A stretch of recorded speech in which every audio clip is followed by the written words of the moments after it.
I'm Dana Denha, and you're watching FYI. The wheels were in motion as kids and adults tuned up their boxcars in support of Ann Arbor Active against ALS. For 10 consecutive years, Ann Arbor Active Against ALS has been fighting to keep people active. And one way they do so is through the Boxcar Derby.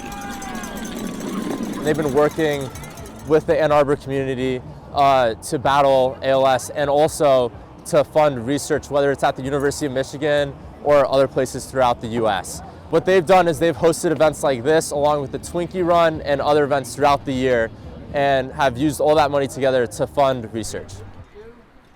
The race consists of 3 divisions, 9 and under, 10 and over, and adult. The requirements for the build, it's very specific, whether it's a small boxcar or a large boxcar for the adults or for the kids. The basic setup is that the steering is on the outside with 2 tennis balls on top for steering. I'm racing for the Boxcar Derby race for ALS to raise money for funding and stuff. The bracket style is basically single round elimination where you just get paired up with someone else and you just compete with that person. Whoever wins goes to the next round and you keep going until you get to the finals. There's a lot of money that needs to go to ALS and there's not enough going to it. So helping out ALS research is really good. It's just a fantastic cause and we just raise a ton of awareness and also a lot of money towards ALS. Well done. High five. That was a good race. To do your part to support the cause, visit activeagainstals.org. Stay tuned and we'll be back with more in exactly 30 seconds.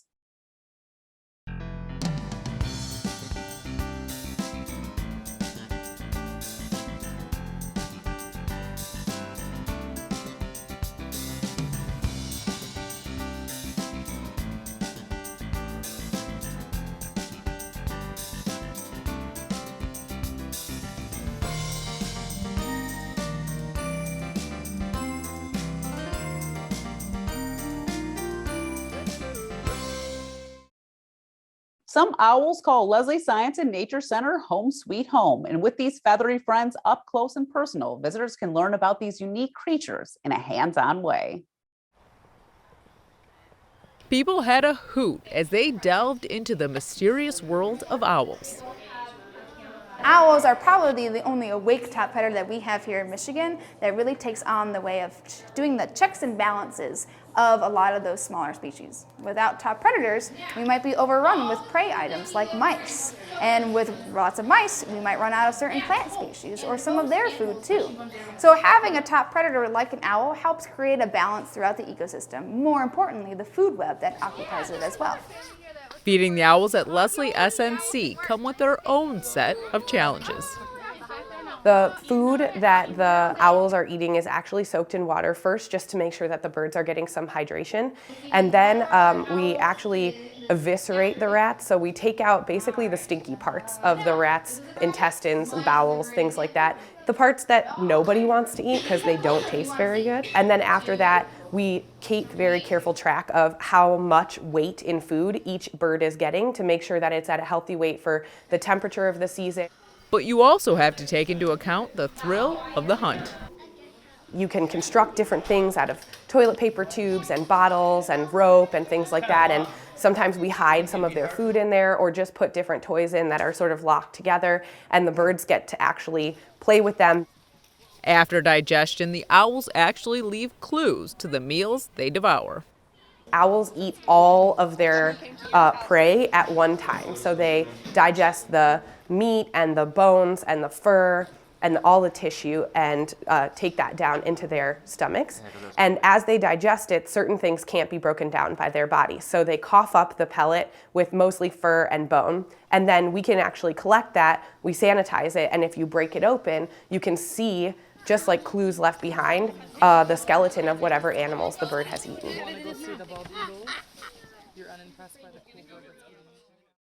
For more on all the enriching programs available, visit lesliesnc.org. Many of us hold our four-legged friends on a pedestal, and if that rings true, keep them protected by abiding by Ann Arbor's dog licensing and leash laws. Learn more in this month's City Roundup in 60.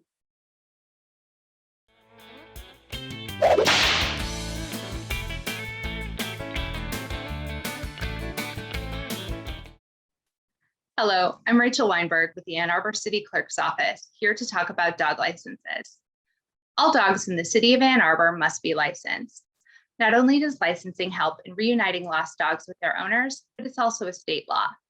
Did you know the City Council recently changed the dog license ordinance to coincide with state law? Now dog licenses are issued for either 1 or 3 years and will expire the month your dog is due for their next rabies shot. Licensing your dog in Ann Arbor is easy. To apply, you will need a copy of your dog's most recent rabies vaccine and proof of spay or neuter if applicable. You have 3 options for applying. Online at stream.a2gov.org, and we will mail your license. Download an application from the City Clerk website at a2gov.org and either mail it or drop it off in the convenient drop box at City Hall in the Ann Street vestibule, or apply in person. Make sure to check the city website to ensure we're open before you make a trip. Also, please adhere to the City of Ann Arbor leash law and remember to leash your dog in any place other than in your yard or at a designated off-leash dog park. The weather is warming and spring flowers are beginning to bloom, and that means the Huron River is ready to enjoy recreationally by people from all over. But the river is much more than a place to make waves. During Huron River Day, visitors can learn about the river's rich ecosystem and how it provides life and sustenance to so many creatures. Joining me is Cheryl Saam, Recreation Supervisor for the Ann Arbor Canoe Liveries. Welcome back to the show. Thank you. You know, I'd like to talk to you. You've been to probably so many Huron River Days. What about Huron River Day makes it special for you as someone that's been to, like, I couldn't even tell you, probably 20 plus of them. I'm not even sure. That's exactly right. It is 20 years. Yeah, so it's just a day to celebrate, just to pause, you know, and take that day to celebrate our community's unique and special resource. It flows through our city. It provides so many benefits to our community. And so we can just stop and celebrate and enjoy the river and just pay respects of the beautiful gifts that the river provides us.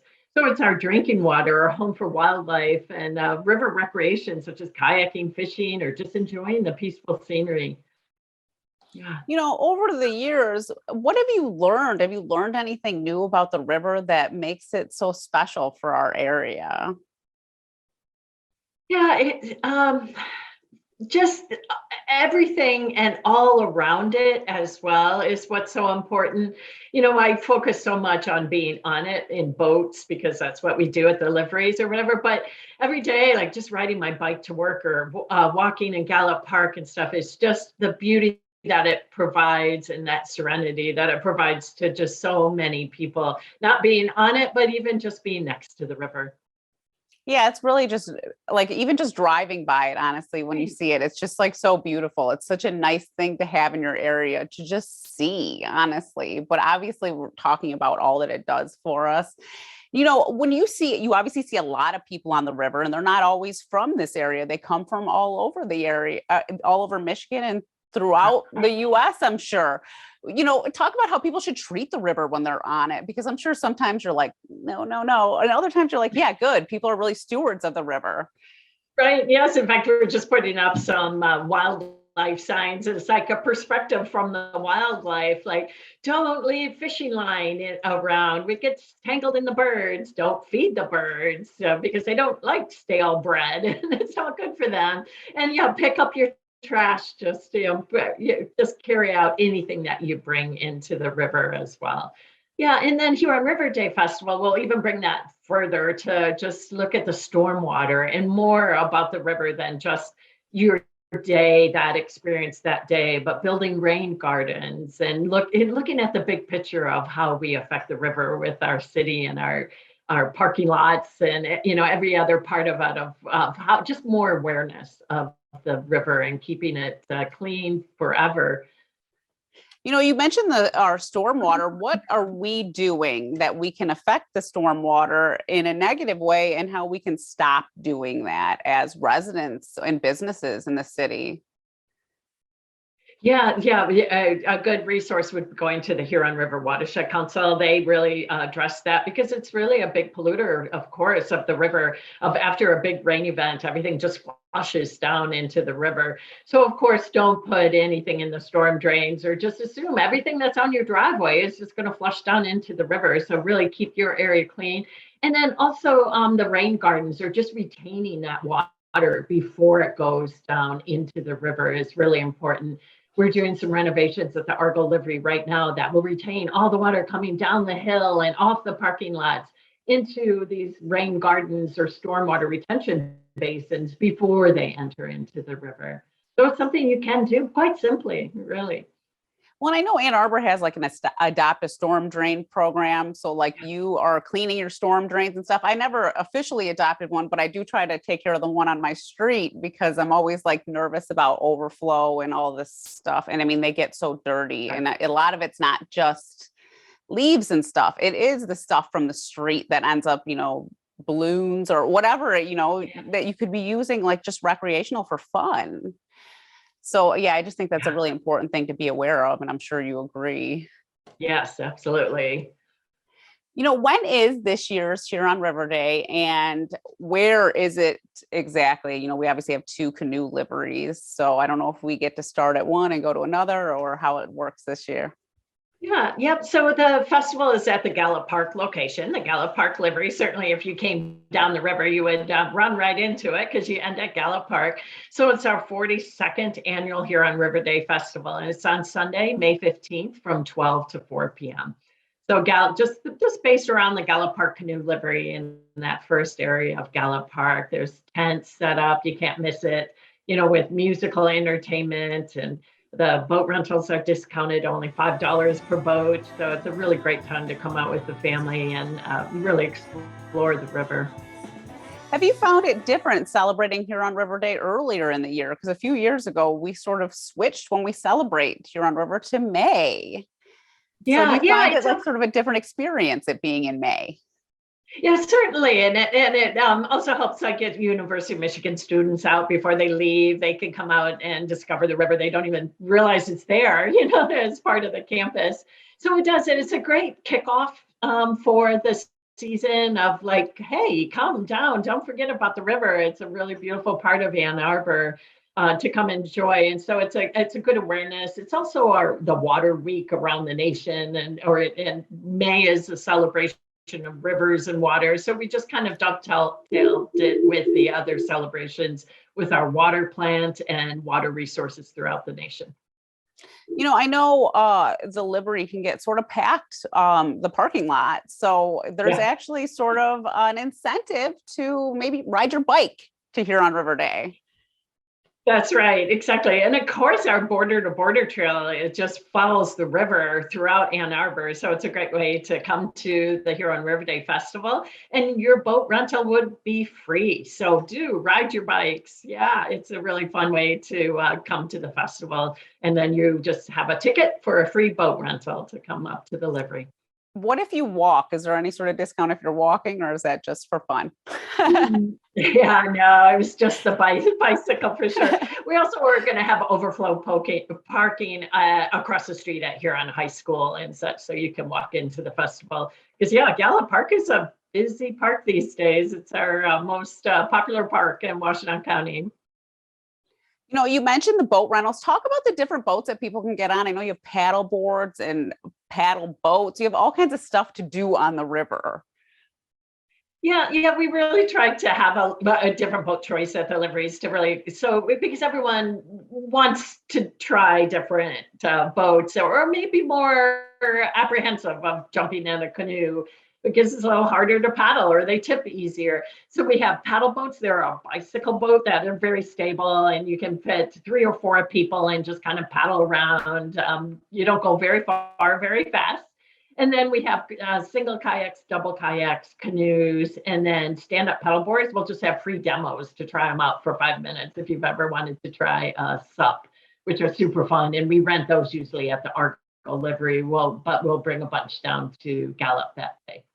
Well, I know kayaking is huge in Ann Arbor. I have like a lot of friends that do it on a regular basis on the river. Is kayaking significantly easier than rowing a canoe? Because I've never kayaked, but I've tried to row a canoe before and I found it virtually impossible. Yeah, canoes are just a bigger boat, a little harder to steer for sure. So kayaks are easier to maneuver. And the other advantage is you can be by yourself in it, so you don't have anybody else to blame. It's just you and that boat, and it's got a double side blade, and it is much easier to maneuver around. And we rent mostly kayaks these days because they go through the Argo Cascades versus canoes don't. People were having to hard of time to navigate down, but the kayaks are just kind of like bumper boats, plastic boats. They're very stable. A lot of our kayaks are sit on top kayaks, which make it easy to get back in. And if you are worried about tipping over, because people were worried about like getting their feet stuck in the kayak, but those sit on top kayaks are really helpful. Can you go tubing and stuff down the Argo Cascades? Yeah, not yet, but for this year. But yes, we do have tubes, and that has really grown in popularity of the Huron River is tubing. So our tubes rent for staying in the Argo Cascades, kind of like a sled run. You tube down, hike back up, do it as many times as you would like in your 2-hour rental.